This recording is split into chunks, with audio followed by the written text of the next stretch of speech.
To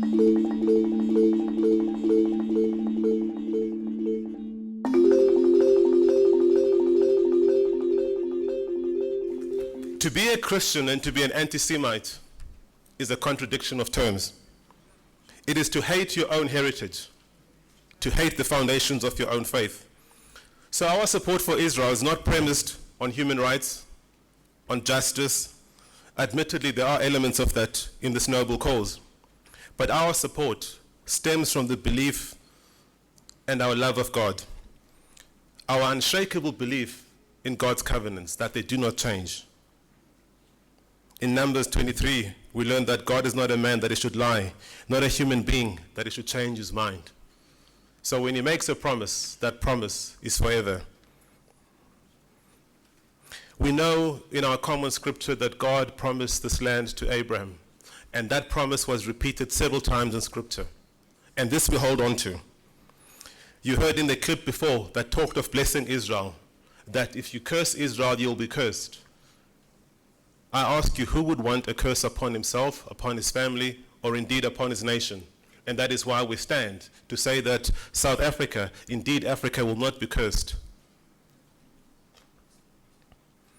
The prophet Zechariah tells us that, for this is what the Almighty says, after the glorious one has sent me against the nations that have plundered you, for whoever touches you touches the apple of his eye.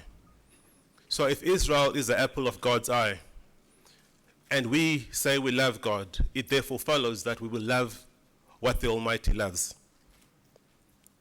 And coming back to our Christian scripture, Paul, writing to the church in Rome, he teaches that the destiny of the Jews and the Gentiles is interlinked.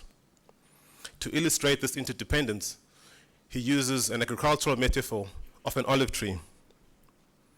And he says that the root, which are the patriarchs, Abraham, Isaac, and Jacob, supports the tree, and the tree being Israel.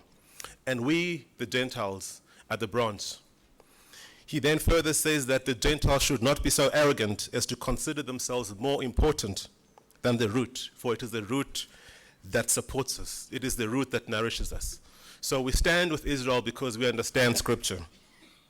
Therefore, to defend Israel is not the task of the state of Israel or of the Jewish people alone. It is by definition our fight as Christians too. When we listen to people who say to us that there never was a first or second temple, that undermines our Judeo-Christian faith. So we cannot be silent. We must be resolute in our defense of Israel and the Jewish people. We must stand as passionately as our Jewish brothers and sisters in this stand. In simple terms, without the Jews, we Christians have no faith. So there can be no greater friend to the Jewish people than a Christian who understands his scripture.